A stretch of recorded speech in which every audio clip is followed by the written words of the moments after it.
ಅಲ್ಲ ಇನ್ನೊಂಚೂರು ದೂರ ಮಾಡಿ ಫುಲ್ ಪಾದ ಬರಬೇಕು. ಇದೇನಿದು ಪಾದುಕೆ ತೋರಿಸ್ತಾ ಇದ್ದಾರಲ್ಲ, ಯಾರ ಪಾದುಕೆ ಇದು ಅಂತ ಯೋಚಿಸ್ತಾ ಇದ್ದೀರಾ? ಅದನ್ನು ತಿಳಿಸೋದಕ್ಕಿಂತ ಮೊದಲು ಹಾಯ್ ಫ್ರೆಂಡ್ಸ್, ಅನುಗ್ರಹ ಕಿಚನ್ಗೆ ಸ್ವಾಗತ. ನಾನು ನಿಮ್ಮ ಉಷಾವಿ ಭಟ್. ನಾನಿವಾಗ ಶ್ರೀನಿಧಿ ಶ್ರೀನಿವಾಸ ಟೆಂಪಲ್ ಕೋಣನಕುಂಟೆ ಇಲ್ಲಿಗೆ ಹೋಗ್ತಾ ಇದ್ದೀನಿ. ಇಲ್ಲಿ ನೋಡಿ ಆವಾಗಲೇ ಒಂದಷ್ಟು ಜನ ಸೇರಿದ್ದಾರೆ. ಯಾಕೆ ಅಂತ ಕೂಡ ಹೇಳ್ತೀನಿ. ನಮ್ಮ ಸನಾತನ ಧರ್ಮವನ್ನು ಕಾಪಾಡೋದಕ್ಕೆ ಅವತಾರ ಎತ್ತಿದವರು, ಹಾಗೆ ಗುರುಗಳಲ್ಲಿ ಮೊದಲಿವರು, ಆಚಾರ್ಯರಲ್ಲೂ ಮೊದಲಿಗರು. ಅವರು ಯಾರು ಅಂತ ಹೇಳಿದರೆ ಆದಿಗುರು ಶಂಕರಾಚಾರ್ಯರು. ಬಾನ್ಕುಳಿ ಮಠದ ಗೋಸ್ವರ್ಗದಲ್ಲಿ ಮೇ 1ರಿಂದ 5ರವರೆಗೆ ಶಂಕರ ಪಂಚಮಿ ನಡೆಯಲಿದೆ. ಅದರ ಪ್ರಯುಕ್ತ ಶಂಕರ ಪಂಚಮಿಗೆ ಆಹ್ವಾನಿಸಲು, ಶ್ರೀಶಂಕರ ತತ್ವವನ್ನು ಸಾರಲು ಹಾಗೂ ಲೋಕ ಕಲ್ಯಾಣಕ್ಕಾಗಿ ಶ್ರೀಶಂಕರರ ಮಹಾಪಾದುಕೆ ಹೊತ್ತ ಅದ್ವೈತ ರಥ ರಾಜ್ಯದಾದ್ಯಂತ ಸಂಚರಿಸುತ್ತಿದೆ. ಅದ್ವೈತ ರಥದ ಶ್ರೀ ಸರ್ವಧಾರಿ ವಲಯದ ಯಾತ್ರೆ ಗುರುವಾರ ಅಂದರೆ ನಿನ್ನೆ ಸಂಜೆ ಶ್ರೀನಿಧಿ ದೇವಸ್ಥಾನಕ್ಕೆ ಆಗಮಿಸಿತ್ತು.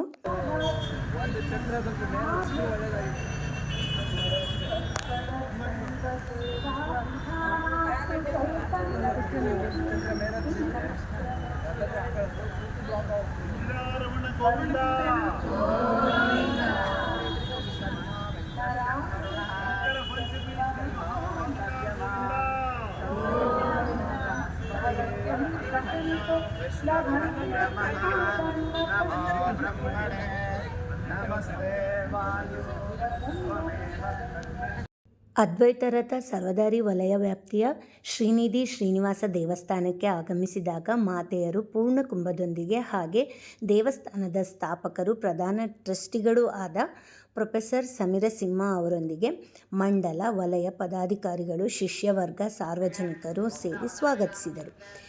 ಇಲ್ಲಿ ದೇವಳಕ್ಕೆ ಹಾಗೆ ಶ್ರೀಶಂಕರರಿಗೆ ಫಲಪುಷ್ಪ ಸಮರ್ಪಣೆ ಮಾಡಿ ದೇವಸ್ಥಾನದ ಅರ್ಚಕರಿಂದ ಮಂಗಳಾರತಿ ನೆರವೇರಿತು.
ದೇವಸ್ಥಾನದ ಒಳಗೆ ಪೂಜೆಯ ನಂತರ ಸಮೀರಸಿಂಹ ಅವರು ಪ್ರಮುಖ ಪದಾಧಿಕಾರಿಗಳಿಗೆ ಶಾಲು ಹೊದಿಸಿ ಸನ್ಮಾನಿಸಿ ಶ್ರೀದೇವರ ಫಲಪ್ರಸಾದವನ್ನು ನೀಡಿ ಅದ್ವೈತ ರಥರ ಆಗಮನಕ್ಕೆ ಕಾರಣವಾದುದಕ್ಕೆ ಧನ್ಯವಾದಗಳನ್ನು ನೀಡಿದರು.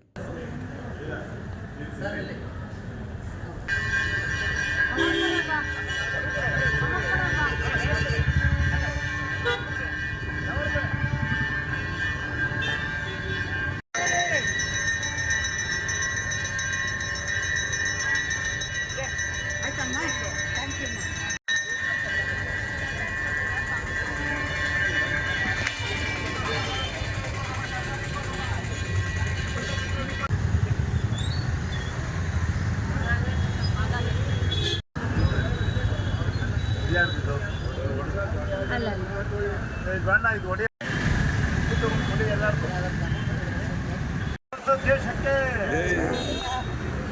ಮಹಾಪಾದಚಾರ್ಯೇ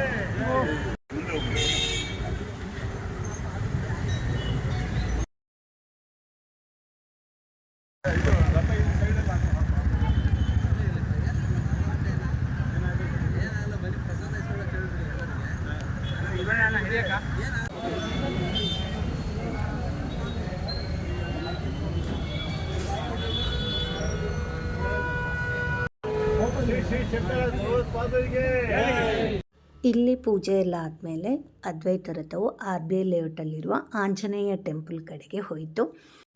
ಎಲ್ರಿಗೂ ಪ್ರಸಾದ ಕೂಡ ಸಿಕ್ತು. ಹಾಗೆ ನೀವೇನಾದರೂ ನನ್ನ ಚಾನಲ್ಗೆ ಹೊಸಬರಾಗಿದ್ದರೆ ಸಬ್ಸ್ಕ್ರೈಬ್ ಮಾಡ್ಕೊಳ್ಳಿ, ಲೈಕ್ ಶೇರ್ ಮಾಡೋದನ್ನು ಮರಿಬೇಡಿ.